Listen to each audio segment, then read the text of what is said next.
Oke, introduction to PDE, perbedaannya dengan ODE itu apa ya? Tadi sudah jelas bahwa yang namanya differential equation itu terbagi atas dua, yaitu ODE dan PDE. Tadi kalau kalian sempat lihat videonya, perbedaan yang sangat signifikan adalah ada di bentuk fungsinya. Jadi kalau ODE dia hanya fungsi satu variabel, sedangkan kalau PDE dia adalah fungsi multivariabel. Kalau fungsi multivariabel ingat kuliah apa teman-teman? Kalau fungsi satu variabel kan ingatnya kuliah kalkulus 1. Kalau fungsi multivariabel ingatnya kuliah apa?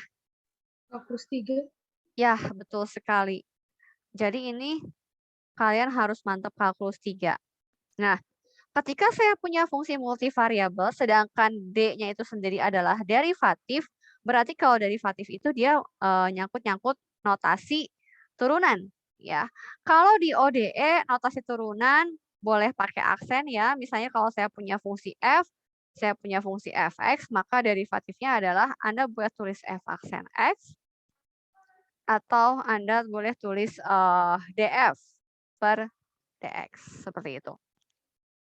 Untuk di PDE, maka bentuk penulisan ini akan menjadi berubah.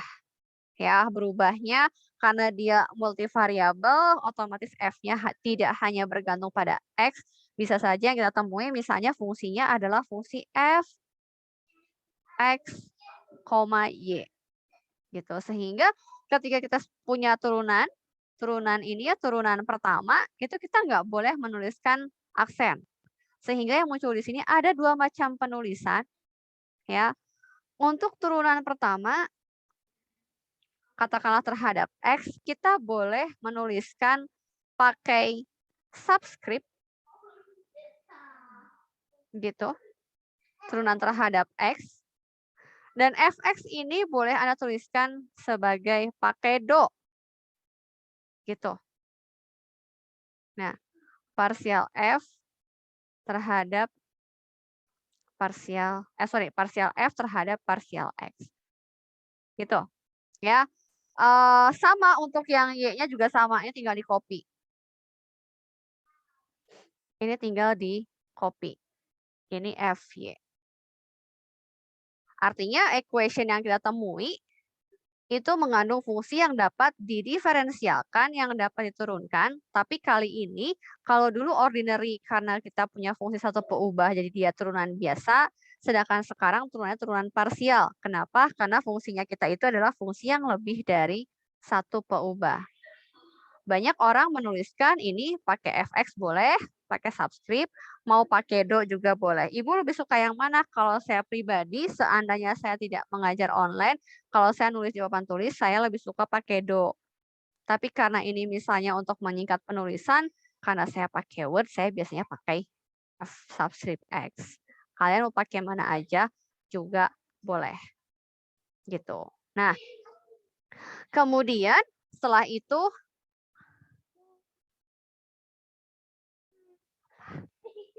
aduh, maaf. Itu suara anak saya berisik banget nggak? Kedengeran nggak? Enggak, Bu, nggak kedengeran. Saya, oke. Nah, jadi ini. Saya tuh sebenarnya nggak ini banget kalau untuk yang pertama ini, karena karena kedalaman materinya berubah, saya nggak tahu harus sedalam apa ngajar. Jadi saya memang di guidance pakai ini. Walaupun slide ini saya yang bikin. Gitu ya. Nah, ini kemarin masih sampai perbedaan, bentar saya lihat dulu yang pentingnya. Nah, ini ya. Ini yang metode ini, cara penulisan pakai Leibniz. Ini untuk yang pakai do, saya sendiri nggak pernah hafal. Kemudian boleh pakai yang subscript. Ya. Kemudian ada dua jenis tipe. Ada dua tipe PDE, ada yang equilibrium, ada yang dinamik. Ada yang equilibrium, ada yang dinamik. Oke, equilibrium dan ada yang dinamis. Kalau secara bahasa, dinamis itu artinya apa, teman-teman? Random gitu ya. Apa? Bisa Random? Bukan berubah. random. Nah, Berubah-ubah. berubah. Iya. Betul. Jadi dinamis itu berubah-ubah, sedangkan equilibrium itu kemarin kalau Anda Titik pernah tengah itu. titik apa? Bukan titik tengah. Apa sih kemarin di ODS titik equilibrium, titik yang di mana tidak berubah-ubah lagi terhadap waktu gitu ya. Yang stabil gitu ya equilibrium itu. Nah, jadi kalau gitu PDE ini dikatakan equilibrium kalau PDE tersebut tidak bergantung pada variabel waktu. Contohnya apa nih? Kalau misalnya saya misalkan adalah variabel space-nya adalah X dan Y, T adalah variabel waktu, maka misalnya saya punya persamaan Laplace, yaitu Fxx plus Fyy sama dengan 0. Nah, ini adalah persamaan Laplace namanya. Laplace equation. Ini adalah suatu PDE. Kenapa dibilang PDE? Karena dia punya turunan parsial. Artinya di sini F-nya itu bergantung pada X dan Y. Dan dia tidak bergantung pada waktu. Ya, tidak bergantung pada waktu. Lain halnya kalau dinamis itu dia bergantung pada waktu. PDE yang bergantung pada waktu. Nah, kalau PDE yang bergantung pada waktu, ini saya modifikasi misalnya menjadi, ini adalah F underscore T. Ini sebetulnya adalah suatu heat equation. Order heat equation 2 dimensi. Nah, sebetulnya apa sih Laplace sama heat equation? Itu nanti sebetulnya akan dibahas satu persatu. Satu persatu Laplace itu kayak gimana, heat equation itu kayak gimana. Sedangkan ini karena memang masih introduction, makanya kenapa yang saya tunjukkan ya pokoknya ini heat equation kayak gini. Nah, dari mana saya tahu ini bergantung pada waktu? Karena di sini ada variabel waktu. Ya, ada do F per do T. Ada variabel waktu di sana T-nya. Artinya dia bergantung pada waktu dinamis. Kalau ini adalah dia yang equilibrium. Nah, kebanyakan yang mana nih? Kebanyakan yang akan kita bahas ke depannya untuk PDE-nya adalah lebih banyak yang dinamis. Gitu. Kemudian masalah variabel. Di sini F ini dikatakan adalah kalau kita biasanya dibilangnya fungsi. Ya, tapi nanti jangan aneh karena di buku ini dia pakai definisi, pakai apa istilah yang berbeda. Fungsi itu, variabel itu ada dua. Ada variabel terikat, ada variabel bebas. Variabel terikat itu berarti dependent variable ya. Kalau itu yang satu lagi adalah independent variable. Yang X ini, independent itu yang saya tulis aja deh. Independent variable itu adalah variabel yang bebas. Kebalik nggak? Kebalik nggak secara bahasa? Independent tuh berdiri sendiri, iya. Dependent itu berarti variabel terikat. Masalahnya di buku ini pakai istilah independent sama dependent ya, lihat dari slide yang tadi. Nah, ada yang tahu nggak di antara ini misalnya ada fxx, ada fyy, ada ft. Variabel yang bebas yang mana teman-teman? Kalau saya biasa bilang fungsi, fungsi itu yang mana? Yang dependent atau yang independent? Untuk yang fungsi. Yang mana? Ayo, yang mana? Teman-teman? Yang mana teman-teman? Independen. XY, Bu. XY yang mana XY? Terikat kan. XY yang terikat gitu. Yang bebas T. Yang terikat. Kebalik. Oke. Nah, sebetulnya yang bebas itu XYT. X, Y, T. Jadi sebetulnya kalau saya sebelumnya di buku-buku pada umumnya bilang variabel yang bebas itu adalah variabel doang. Karena si X, Y sama itu bisa saya isi apapun juga. Gitu. Sedangkan F, nih kalau di sini, yang namanya saya biasanya dulu bilangnya X, Y ini variabel, F ini adalah fungsi. Betul nggak? Saya bilangnya dulu seperti itu. Ya, ini X, Y variabel, F itu adalah fungsi. Nah, sekarang di buku ini bilangnya X, Y ini adalah variabel yang independen, bebas. Kenapa bebas? Karena Anda boleh menginputkan X-nya apapun juga. Sedangkan F nggak bebas. Kenapa? Karena nilai F itu bergantung dari inputan X dan Y yang dipilih. Betul tidak? Ya terikat si F ini. Terikat sama siapa? Terikat sama si XY. Jadi ini adalah si F-nya justru yang terikat. Gitu. Jadi kalau kita lihat nih dari sekarang dari sini, baik itu Laplace ataupun heat equation, maka yang dimaksud dengan variabel bebasnya ininya. Yang ada di subscript, si variabelnya ya. Yang dependen tuh variabel terikat ya karena dia F ini ditentukan oleh X dan Y. Seperti itu. Itu untuk apa aja sih yang ada di dalam PDE. Mulai dari notasinya boleh pakai subscript, boleh pakai do, kemudian ada istilah independen sama dependen. Sampai sini apakah ada pertanyaan dulu? Bisa ya? Nah, saya mah lancar kalau udah masuk ke heat equation dan seterusnya. Kalau di sininya sih enggak. Nah, ini ya. Ini untuk masalah tipe, kemudian variabelnya ya, dependen sama tidaknya. Kemudian yang selanjutnya adalah kita bicara mengenai classical solution. Sebetulnya untuk PDE apapun, bentuknya partial differential equation apapun, nanti ke depannya Anda akan diajarkan analytic solution dengan menggunakan yang namanya metode separasi variabel. Terus apa bedanya Bu dengan metode classical solution? Nah, classical solution ini sebetulnya adalah suatu solusi yang bisa kita cari tanpa kita mengandalkan cara-cara yang bisa dipakai untuk menyelesaikan PDE. Jadi maksudnya adalah ini lebih ke permulaan. Gimana cara nyari solusinya? Kita berbicara untuk sesuatu yang umum. Bisa nggak Bu kalau untuk pakai PDE khusus? Nggak bisa. PDE yang khusus harus masuk yang khusus lagi. Nah, jadi makanya kenapa di sini bilang the term solution without extra qualification. Jadi nggak perlu kita berpikir ekstra untuk mencari si classical solution. Sebagai contoh, kita ambil ya contohnya. Bu, belum apa-apa kok sudah nyampe ke apa namanya? Sudah sampai ke classical solution gitu ya. Classical solution yang dimaksud di sini adalah, nah ini bentuk-bentuknya ya, misalnya ya. Saya punya Laplace equation, bentuknya adalah UXX tambah UE sama dengan 0. Gitu ya. Diminta adalah tentukan diminta untuk ngecek atau menunjukkan, saya punya U-nya seperti ini, A, B, C, D, sama E. Benar nggak sih kalau saya punya U-nya berbentuk A, B, C, D, E, itu jadi solusi buat ini nggak sih? Itu yang dimaksud dengan classical solution. Ya, kita pakai aja misalnya untuk, nanti saya bahas contohnya cuma 1-2 aja ya. Oke, kita lihat nih.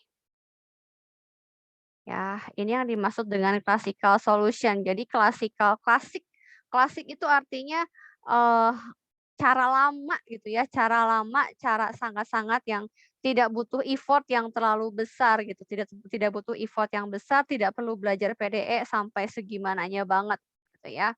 Itu hanya dengan cara mensubstitusikan aja. Gitu. Saya punya PDE.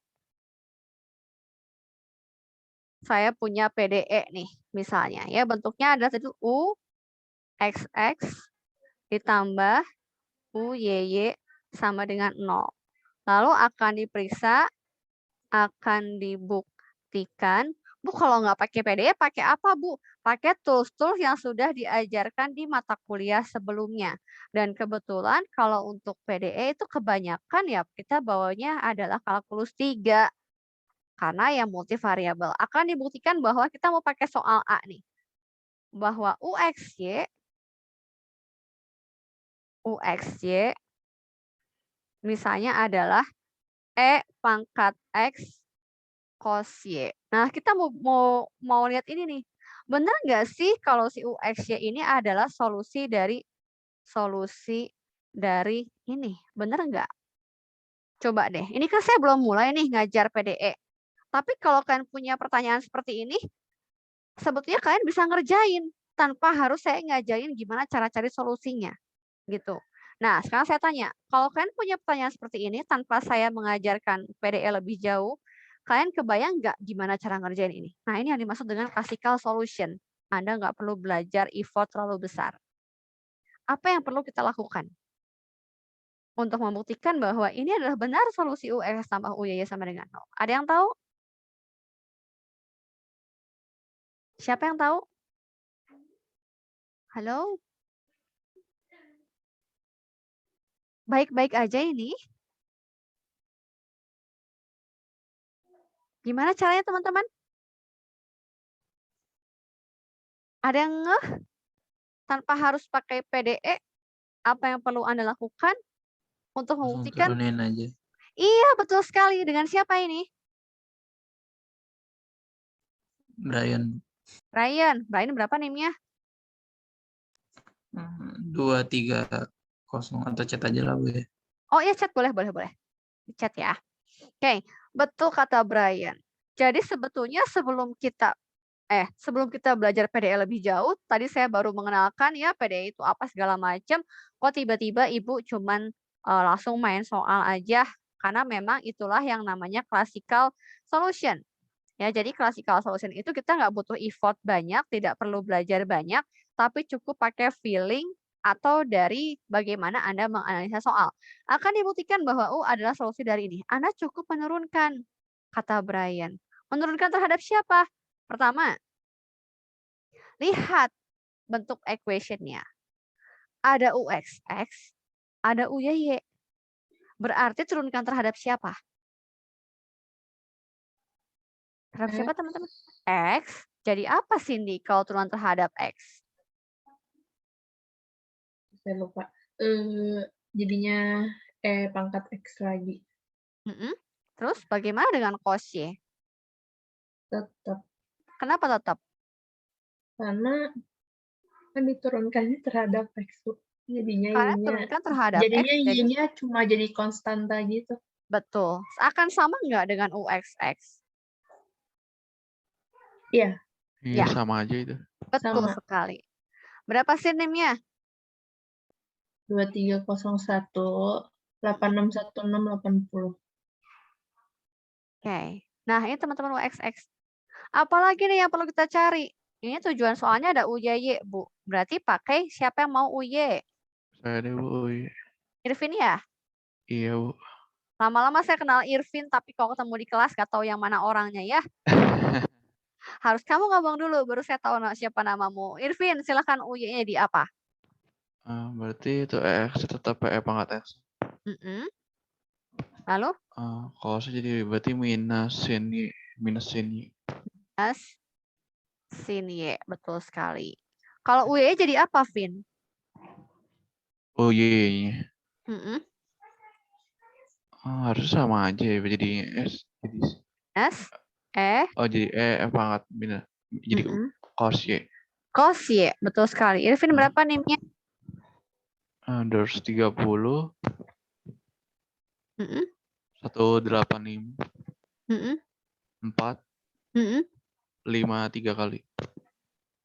Gini ya. Oke, nah ini teman-teman nih. Jadi yang namanya classical solution itu saya tidak punya metode yang fix, yang dimana saya bisa menguraikan step by step secara general. Itu nggak bisa. Kenapa? Karena beda soal, beda cara, dan itu bisa dibilang sangat-sangat mudah gitu. Nggak ada step by step-nya. Jadi nanti kalau kalian lihat di slide juga nggak ada tuh langkah-langkah yang secara general dikasih tahu step by step classical solution seperti apa. Karena intinya classical itu dia hanya mengecek dari fungsi yang dia kasih, betul enggak. Atau ada soal bentuk lain, ada, nanti kita coba ya. Ini pangkat min, oke. Setelah ini kita mau buktikan ini, maka kita pakai direct aja. UXX-nya kita pakai yang kata Cindy. Kemudian yang satunya lagi tambah UYY. UYY-nya kita pakai yang punya Irvin. Lihat teman-teman apa yang terjadi. Itu nggak sama dengan 0. Betul. Artinya terbukti bahwa solusi ini bahwa UXY adalah solusi dari persamaan UXX tambah UYY sama dengan 0. Ada pertanyaan sampai sini? Bisa ya? Oke. Sekarang, ada bentuk lain enggak? Ada. Bentar. Misal, apakah harus selalu Laplace? Tidak, boleh juga terhadap bentuk persamaan yang lain ya. Biar nggak bosan pakai Laplace semua, coba kita pakai yang lain, ada nggak ya? Polynomial solution of the with degree-nya 4. Oke.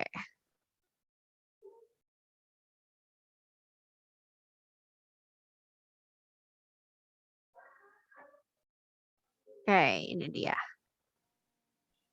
Ini bentuk pertanyaan yang lain, tapi masih terhadap konsep classical solution. Coba kita baca baik-baik. Find all polynomial solution. Find all polynomial solution. Katakanlah solusinya dibilang P, fungsi P. Gitu. Ya, tentukan semua solusi P. Jadi solusinya dikasih nama P. Nah, si P-nya ini harus bentuk polinomial. Polinomial itu suku banyak. Tentukan semua fungsi suku banyak yang merupakan solusi dari UT sama dengan UXX. Effortnya mudah, berpikirnya mudah, tapi kadang kalau so far saya mengajar angkatan-angkatan sebelumnya, kadang kejebak dengan bentuk pertanyaan. Ini maksudnya diapain sih? Gitu. Ya, gitu. Jadi gampang-gampang susah. Nah, si PTX ini adalah polinom dengan derajat berderajat maksimum 3. Sekarang saya tanya dulu deh, kalau polinom berderajat maksimum 3 itu maksudnya gimana ya? Yang kayak gimana ya polinom berderajat 3? Ada yang tahu nggak? Ada yang tahu tidak? Itu Nah, bukannya pangkat ya, Bu? Kenapa? Pangkat gitu nggak sih, Bu? Pangkat Ya, 3. benar. Pangkat. Jadi kalau suku banyak itu mungkin nggak pangkatnya selain bilangan bulat, Cindy? Mungkin nggak? Nggak mungkin ya, Sin? Nggak mungkin teman-teman, suku banyak itu pangkatnya tuh nggak mungkin tidak bilangan bulat. Jadi pangkatnya pasti bilangan bulat. Ya, antara misalnya S pangkat 3, S pangkat 2, S pangkat 1, dan seterusnya. Tapi kayaknya diminta polinom ya. Kalau polinom itu bentuknya kayak gimana? Karena yang diminta adalah derajatnya pangkat 3. Berarti yang paling general adalah A, X pangkat 3 ditambah B, X kuadrat T. Betul tidak? Ditambah C, X, T kuadrat. Ditambah D, T pangkat 3. Masih ada lagi nggak teman-teman? Masih ada lagi nggak? Masih. Ini kan baru yang maksimum. Konstan nggak? Iya, ini konstannya A, B, C, D. Tapi Vin, coba sebelum ke konstanta dulu. Ini kan pangkatnya 3. Ini pangkatnya juga 3. Ini juga pangkatnya 3. Nah, terus ada lagi nggak? Mungkin nggak yang lain lagi? Mungkin, teman-teman. Kita cari yang pangkatnya 2. X pangkat 2. Kalau maksimumnya, kalau kita punya derajatnya 3, berarti yang pangkatnya 2 boleh kan ya? Gitu ya, boleh. Ini akan panjang. Misalnya F. Ada F, ya udah nggak apa-apa lah. XT, pakai T ya. FXT tambah GT kuadrat. Mungkin nggak yang pangkatnya 1? Mungkin banget. Misalnya kok jelek ya. Daripada pakai variabel, mungkin kita pakai 1 aja. Apa? Nah. A2, A3, lalu ini A4, gitu ya. Apa deh? Kakak jangan ganggu gitu. Ini Ali, keganti saya ya, nggak keganggu jadinya ya. X kuadrat. Gitu. Ini A6. Masih ada lagi nggak? Ini A7. A7. Masih ada lagi nggak? Ada. Siapa nih? A8. X. Tambah A9. T. Baru yang kata Irvin. A10. A10 tuh maksudnya 10. Jadi ini adalah polinom berderajat 3. Ya, karena dia kebetulan ada 2 variabel, X, T. Jadi seperti ini. Pertanyaannya adalah, find all polinomial itu maksudnya adalah tentukan polinom yang mungkin yang memenuhi persamaan ini. Artinya, kita pertama tuliskan dulu secara general, baru setelah itu kita lihat nih, kira-kira yang memenuhi UT sama dengan UXX ini, apa yang harus dipenuhi? Apakah A1-nya harus 0, apakah A2-nya sebagaimana, dan itu nggak bisa tebak-tebakan. Itu kita harus kerjakan. Nah, si P ini adalah solusi dari UT sama dengan UXX. Boleh nggak kalau saya bikin P sama dengan U? Boleh nggak? Boleh nggak, teman-teman? Boleh. Kan P solusi dari U. Berarti P itu bisa diinputkan ke U. Iya nggak? Betul nggak? Sama dengan gini deh kalau bingung. X kuadrat tambah 5X tambah 6. Berapa solusi X-nya? Apa Plus solusinya? 2, min 2, min 3. 2 min 3. Boleh nggak min 2 diinputkan ke X ini?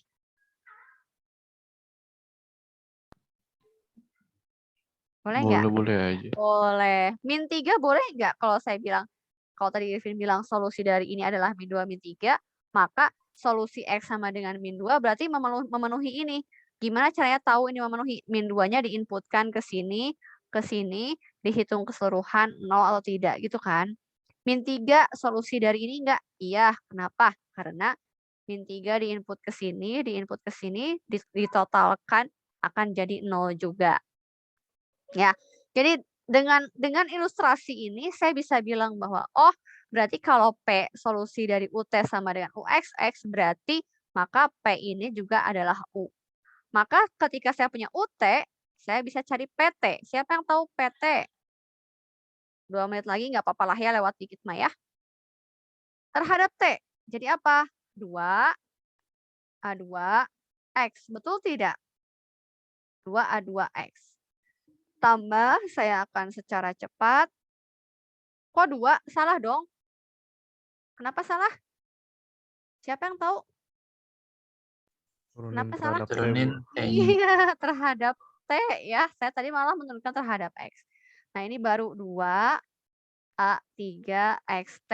Apalagi? Tambah. Karena saya... Mau nanya, Bu. Boleh? Yang PT ini artinya yang diturunin yang ada T-nya doang ya, Bu? Yang ada Ya, konstantanya.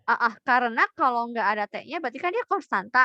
Turunan konstanta Ya, Bu. berarti kan 0 ya, betul. Ya, oke, Bu. Yang Terima ini kasih, Bu. 0, sama-sama. Ini 0, kemudian tambah A6 X, tambah 2A7 T kuadrat, gitu ya. Kemudian tambah A9. Kalau kita sederhanakan lagi, misalnya, Ibu, kenapa ada yang salah sih? oh itu T kuadrat. Ini ya, habis ya? Sip. Harusnya sisa T. Ya, betul. Jadi ini saya nggak usah sederhanakan. Tadi saya mau sederhanakan gara-gara lihat ini T kuadrat, ini T kuadrat. Jadi kalau gitu saya nggak usah sederhanakan. Nah, langkah selanjutnya adalah kita mencari terhadap X. Gitu. Turunan terhadap X berarti kan sekarang yang ada X-nya. 3 A1 X kuadrat ditambah 2 A2 XT ditambah A3 T kuadrat. Ini baru sampai mana? Ini habis, ini ya. A4, oh ya. Tapi A4 nggak ada ya? Ya. 2 A5X tambah A6T. Kemudian tambah A8. Selesai. Ya tidak? Ya, Bu. Oke, tapi kita nggak berhenti sampai di situ. Karena untuk yang X, itu yang diminta adalah, salah. Yang diminta adalah turunan 2 kali. Oke, kita lihat ke sini. turunkan lagi terhadap X. Dapatnya adalah 6 A1 6A1X tambah 2A2T tambah 2A5. Selesai. Belum, maksud saya belum selesai. Berarti harus memenuhi P, T sama dengan P, XX. Ya tidak, karena UT sama dengan UXX. Jadi PT sama dengan PXX. Kita inputkan aja. Ini harus sama dengan ini. Nah, disinilah analisis kita diuji. Ya, mari kita lihat. Oke, teman-teman. Ini ada tanda sama dengan, itu artinya sudah sering saya bilang sama dengan itu berarti ruas kiri harus sama dengan ruas kanan. Kalau di sini saya bilangnya yang atas harus sama dengan yang bawah. Ada pasangannya enggak? X kuadrat. Ada enggak? Ada. Enggak ada. Berarti kalau nggak ada pasangannya X kuadrat, maka A2-nya harus berapa? 0. Betul tidak? 0. Karena nggak punya pasangan. Sekarang kita susun ya. Apa dulu enaknya? T kuadrat ya. T kuadrat. Ada pasangannya enggak? Nggak ada. Nggak ada. Berarti A4 juga harus 0. 0. Sekarang apalagi? XT. Ada pasangannya enggak? Nggak ada ya. Jadi A4 harus 0 juga. 0. Apalagi? Bu, X. yang Yep. XT banyak A3 ya, Bu? Iya bener. Bener. A3. Sip, thank you. X. Ada siapa? Ada? A6, A1. Iya, Sama betul sekali. 6 A6 harus sama dengan 6 A1. Oke, kemudian yang T. Sorry. Kalau ada yang kelewat, bilang saya ya. Yang T itu 2A7 sama dengan 2A2 ya? 2A2. Ya. Oke, jadi saya boleh bilang A2 sama dengan A7. Ini salah notasi. Oke. Ini A9 atau temannya nggak A9? Nggak ada. Konstanta, nggak ada. Maka yang Sama konstantanya dengan berarti A5-nya juga. A9 juga harus 0. Sekarang kita lihat nih. Tadi solusi kita ini, bantuin adik. Itu konstantanya bukan A5 ya, Bu? Konstantanya sebentar. 2A5. Iya betul, ada A5, betul. Oh, iya. Jadi ini nggak 0, tapi sama dengan 2A5. Oke, thank you. Siapa nih barusan? Yang bicara siapa aja nih? Boleh kalau mau catat NIM-nya. Habis ini ya. Ini udah 254, nggak apa-apa ya. Jam 3 juga beres kok. Nggak apa-apa lah, lewat-lewat dikit kok. Nah, tadi kan solusinya ini nih. Tapi yang memenuhi PT sama dengan PXX adalah pertama, A2, A4, A3 harus 0. Jadi, lihat. Ini akan saya coret. A3. A4. Tuh, saya coret. A6. Saya ganti. Upayakan variabelnya sedikit mungkin konstantanya. Jadi Biar kalau bisa di sini, digabung, ya, Bu. iya betul sekali.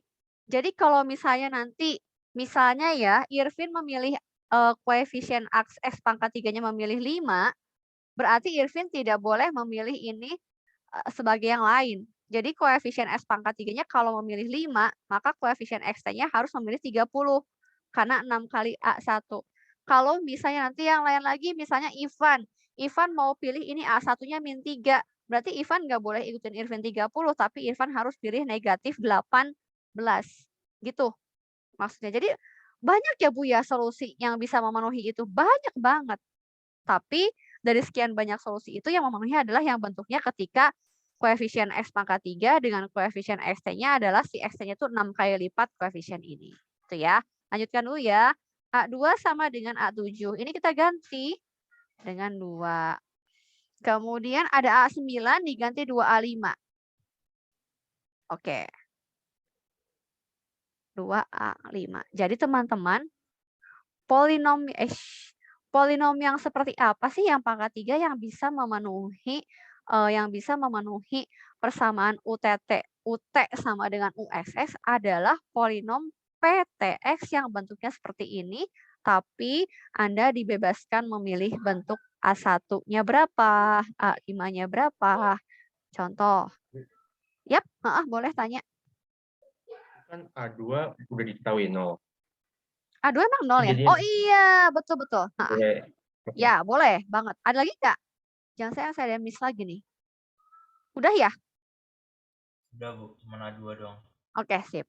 Nah, jadi ini adalah solusinya adalah ini. Jadi inilah bentuk polinom orde 3, maksimum orde 3, yang bisa memenuhi solusi UT sama dengan UXX. Kalau yang khususnya gimana?